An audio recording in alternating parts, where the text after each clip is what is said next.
Hello students, welcome to Tute. మనము aptitude యొక్క importance తెలుసుకుందాము. నవేడేస్ ఏ ఎగ్జామ్ తీసుకున్నా, స్టేట్ ఎగ్జామ్స్ లైక్ SIPC తీసుకున్నా, లైక్ గ్రూప్ 2 తీసుకున్నా, గ్రూప్ 1 తీసుకున్నా, యాప్టిట్యూడ్ అనేది అన్ని ఎగ్జామ్స్లో ఉంటుంది. సెంట్రల్ ఎగ్జామ్స్ లైక్ బ్యాంకింగ్ తీసుకున్నా, లేకపోతే RRB తీసుకున్నా, SSC తీసుకున్నా, యాప్టిట్యూడ్ అనేది మేజర్ రోల్ ప్లే చేస్తుంది. ఓకే, యాప్టిట్యూడ్లో నువ్వు మంచి పర్ఫామ్ చేయాలంటే నీ స్పీడ్ బాగుండాలి. ఫస్ట్ థింగ్, యాప్టిట్యూడ్లో లైక్ ఫార్ములాస్ ఉంటాయి. ఫార్ములాస్ ఉన్న తర్వాత నువ్వు ఫార్ములా సబ్స్టిట్యూట్ చేసిన తర్వాత నీ క్యాలిక్యులేషన్స్ అనేవి బాగా కీ రోల్ ప్లే చేస్తాయి. అంటే అందరికీ ఫార్ములాస్ తెలుస్తాయి. ఫార్ములాస్ తెలిసిన తర్వాత నువ్వు ఎంత ఫాస్ట్ చేస్తావు అన్న దాన్ని బట్టి నువ్వు ఆన్సర్ని రీచ్ అవుతావు. సెకండ్ పాయింట్, చాలామంది స్టూడెంట్స్ ఏం చేస్తారంటే జస్ట్ ఫార్ములాస్ మగ్గప్ చేసుకొని వాల్యూ సబ్స్టిట్యూట్ చేసి ఆన్సర్ తెప్పించడానికి ట్రై చేస్తూ ఉంటారు. కానీ మ్యాక్సిమం కేసెస్లో 60% వరకు వర్కౌట్ అవుతుంది ఇది. దాని తర్వాత నువ్వు అబోవ్ 70 or 80, 90% మార్క్స్ స్కోర్ చేయాలంటే డెఫినెట్గా నీ కాన్సెప్ట్ క్లియర్గా తెలిసి ఉండి, తర్వాత ఏమైనా కాన్సెప్ట్ నుంచి షార్ట్ కట్స్ లైక్ కాన్సెప్ట్లోని కొన్ని స్టెప్స్ ఎగరగొట్టి నువ్వు డైరెక్ట్గా చేయడాన్ని షార్ట్ కట్ అంటారు మ్యాక్సిమం కేసెస్లో. సో అలా చేస్తే లైక్ కాన్సెప్ట్ నేర్చుకొని తర్వాత నువ్వు షార్ట్ కట్ అప్లై చేయగలిగితే రిజల్ట్ అనేది బాగుంటుంది. సో దీనికోసమని నీకు పక్కా స్పీడ్ మ్యాథ్స్ రావాలి, లైక్ క్యాలిక్యులేషన్స్ బాగా రావాలంటే టేబుల్స్ రావాలి, స్క్వేర్స్ రావాలి, క్యూబ్స్ రావాలి, ప్రైమ్ నెంబర్స్ రావాలి, డివిజిబిలిటీ రూల్స్ రావాలి. ఇవన్నీ వస్తే ఆబ్వియస్గా నీ క్యాలిక్యులేషన్ స్పీడ్ ఇంక్రీజ్ అవుతుంది. ఓకే, సో అయితే మనకు యాప్టిట్యూడ్లో ఏమేమి టాపిక్స్ టెస్ట్ చేస్తున్నాడంటే ratios, like main topics ratios, percentages, averages, like simple interest, compound interest, time and work, time and distance, ఇంకేమన్నా టాపిక్ అంటే మేజర్ లైక్ ఇవి మేజర్ టాపిక్స్. మిగతావన్నీ నార్మల్ టాపిక్స్ ఉంటాయి. ఇంకొక మేజర్ టాపిక్ ఏంటంటే నెంబర్ సిస్టమ్ అనేది చాలామంది స్టూడెంట్స్ లైక్ నవేడేస్ ఎగ్జామ్స్లో నెంబర్ సిస్టమ్ వెయిటేజ్ అనేది 15% ఉంటుంది. చాలామంది స్టూడెంట్స్ నెంబర్ సిస్టంలో చాలా స్ట్రగుల్ అవుతారు. ఎందుకంటే నెంబర్ సిస్టమ్ అంటే ఏముండదు, 6th క్లాస్ నుంచి 10th క్లాస్ వరకు నువ్వు ఏమేమైతే నేర్చుకుంటావో అక్కడ అన్నీ ఉంటాయి. అంటే అసలు న్యాచురల్ నెంబర్ అంటే ఏంది, హోల్ నెంబర్ అంటే ఏంది, లైక్ ఇంటీజర్ అంటే ఏంది, ఫ్రాక్షన్స్ అంటే ఏంది, రేషనల్ నెంబర్ అంటే ఏంది, ఇర్రేషనల్ నెంబర్ అంటే ఏంది, లైక్ రేషనల్ నెంబర్, ఇర్రేషనల్ నెంబర్లో నీకు రికరింగ్ డెసిమల్స్ అనే కాన్సెప్ట్ వస్తుంది. తర్వాత నెంబర్ సిస్టమ్స్లోనే ప్రోగ్రెషన్స్ వస్తాయి, like arithmetic progression, harmonic progression, geometric progression అని ప్రోగ్రెషన్స్ ఉంటాయి. నీకు ఎప్పుడైతే ప్రోగ్రెషన్స్ వస్తాయో ప్రోగ్రెషన్స్ యూజ్ చేసుకొని నువ్వు యావరేజెస్ ప్రాబ్లమ్స్ చాలా ఈజీగా సాల్వ్ చేయొచ్చు. అట్లా అప్లికేషన్ వేలో నేర్చుకోవాలి. ఓకే, సో నువ్వు అప్లికేషన్ వేలో నేర్చుకున్నప్పుడు మాత్రమే ఎక్కువ ఎక్స్ట్రీమ్గా పర్ఫామ్ చేయగలుగుతావు. ఇంకొకటి, నువ్వు ప్రాబ్లమ్స్ ప్రాక్టీస్ చేసేటప్పుడు షార్టెస్ట్ పాత్లో ఆన్సర్ సాల్వ్ చేయడానికి ట్రై చేయాలి. నాకు తెలిసిన ఒక సార్ ఉన్నాడు. ఆ సార్కి ఆ CGL ఎగ్జామ్లో 200కి 189 వచ్చినాయి. సార్ చాలా మంచిగా చెప్తాడు, అంటే అర్థమెటిక్ చెప్తాడు, రీజనింగ్ చెప్తాడు. కానీ సార్ వాళ్ళ స్టూడెంట్స్కి ముగ్గురికి 200 out of 200 వచ్చినాయి. అంటే సార్ వాళ్ళ స్టూడెంట్స్కి 200 out of 200 ముగ్గురికి వచ్చినాయి, కానీ సార్కి మాత్రం 189 వచ్చింది. రీజన్ ఏంటంటే మనము రీసెర్చ్ వేలో బాగా రీసెర్చ్ చేస్తూ డెప్త్గా వెళ్తే మనకు ఎగ్జామ్లో ఎక్కువ మార్క్స్ రావు. ఎందుకంటే నువ్వు ఒక ప్రాబ్లమ్ని సాల్వ్ చేసిన తర్వాత ఇంకేదైనా వేరే మెథడ్లో ఒక ప్రాబ్లమ్ సాల్వ్ చేసేసినావు. టీచర్ మైండ్ సెట్ ఎలా ఉంటుందంటే, సో టీచర్కి చాలా మెథడ్స్ ఉంటాయి కాబట్టి క్రాస్ చెక్ చేయడానికి వేరే మెథడ్స్ చెక్ చేయడము అలాంటివి చేస్తుంటాడు. అలాంటి కేసెస్లో టైం వేస్ట్ అవుతుంది. సో నువ్వు ప్రాక్టీస్ చేసేటప్పుడు లైక్ ఏదైతే షార్ట్గా అవుతుందో అదే ప్రాక్టీస్ చేయాలి. సో ఎగ్జామ్లో అదే ఇంప్లిమెంట్ అవుతుంది. అప్పుడు ఆ కేసులోనే అది ఇంప్లిమెంట్ అవుతుంది. సో ప్రాక్టీస్ అనేది చాలా కీ రోల్ ప్లే చేస్తుంది. ఫస్ట్ థింగ్ కాన్సెప్ట్ నేర్చుకోవడము, second thing practice, third thing online exams రాయడం, కానీ ఇవి బాగా కీ రోల్ ప్లే చేస్తుంది. అయితే కాంపౌండ్ ఇంట్రెస్ట్ ప్రాబ్లమ్స్ నువ్వు సాల్వ్ చేయాలంటే డెఫినెట్గా స్క్వేర్స్, క్యూబ్స్ రావాలి. సో నేను క్లాసెస్ చెప్పేటప్పుడు compound interest without formula just cubes వస్తే నువ్వు అసలు రేషియో మెథడ్ అని లైక్ డిఫరెంట్ మెథడ్స్ ఉంటాయి, ఫార్ములా మెథడ్ అని ఇంకా వేరే మెథడ్స్ ఉంటాయి. ఈ మెథడ్స్ ఏవి చేయకుండా జస్ట్ నీ క్యూబ్స్ వస్తాయి. ఎందుకంటే కాంపౌండ్ ఇంట్రెస్ట్ ఫార్ములా ఏంది, amount is equal to P × 1 + R/100 power n. ఇక్కడ P × సంథింగ్ పవర్ n ఉంది కదా, దాన్ని నువ్వు క్యాలిక్యులేట్ చేస్తే 2 yearsకి అయితే స్క్వేర్ వస్తుంది, 3 yearsకి అయితే క్యూబ్ వస్తుంది. సో నీకు స్క్వేర్స్, క్యూబ్స్ వస్తే ఆబ్వియస్గా నీ ప్రాబ్లమ్ అనేది చాలా ఈజీగా సాల్వ్ అయిపోతుంది.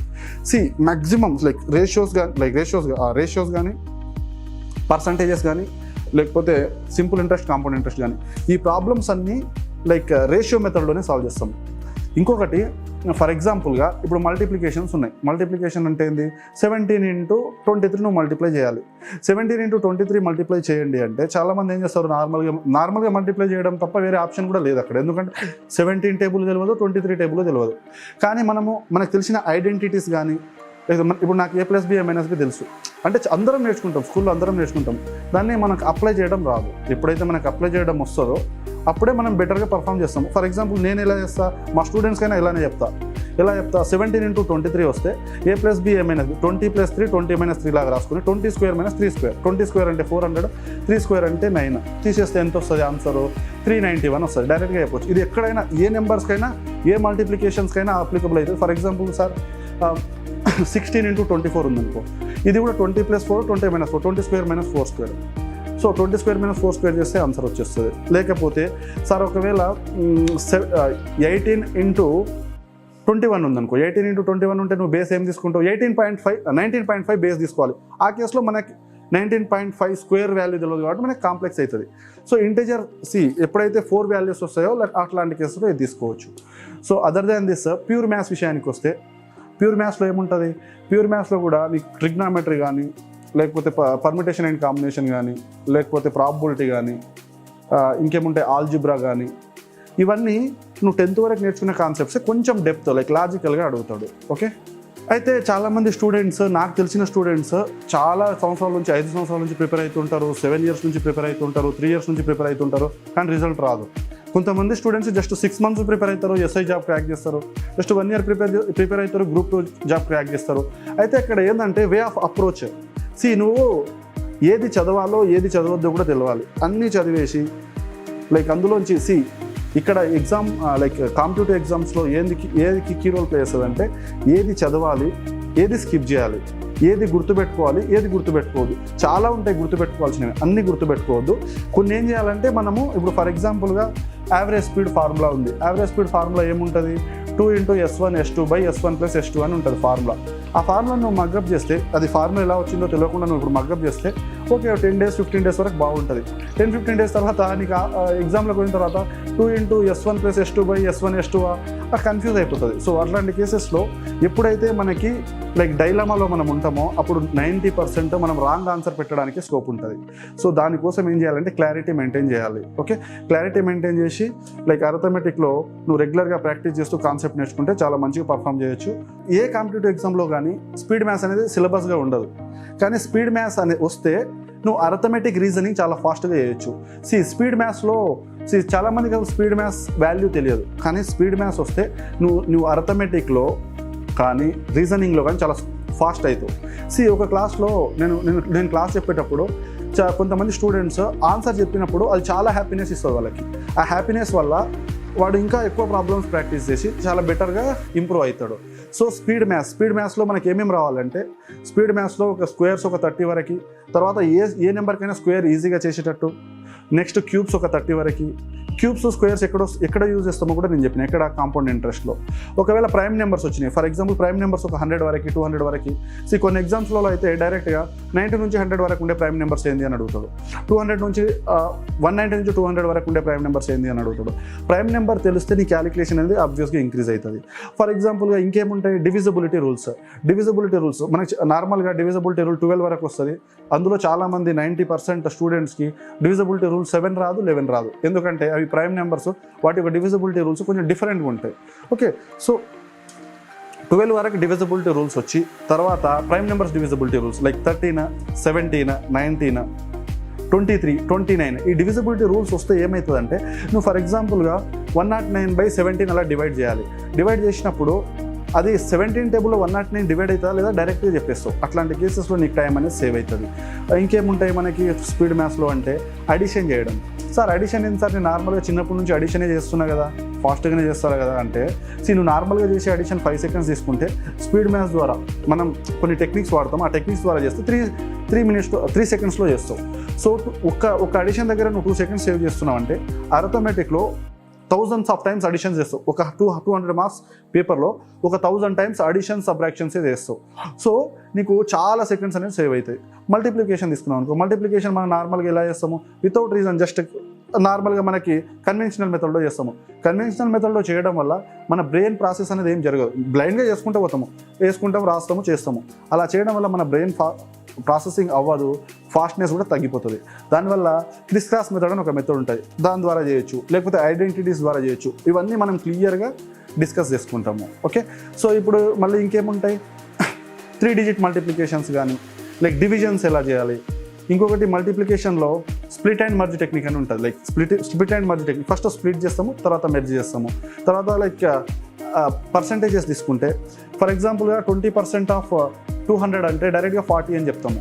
అదర్వైజ్ లేకపోతే 50% ఆఫ్ 1000 ఎంత అంటే మనం డైరెక్ట్గా 500 అని చెప్తాము.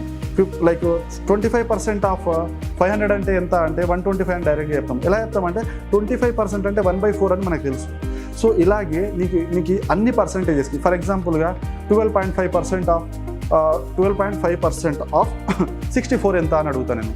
సో 12.5% ఆఫ్ 64 కనుక్కోవాలంటే నీకు చాలా టైం టేకింగ్ అవుతుంది. ఎందుకంటే 12.5%కి ఫ్రాక్షన్ వాల్యూ ఏందో నీకు తెలియదు.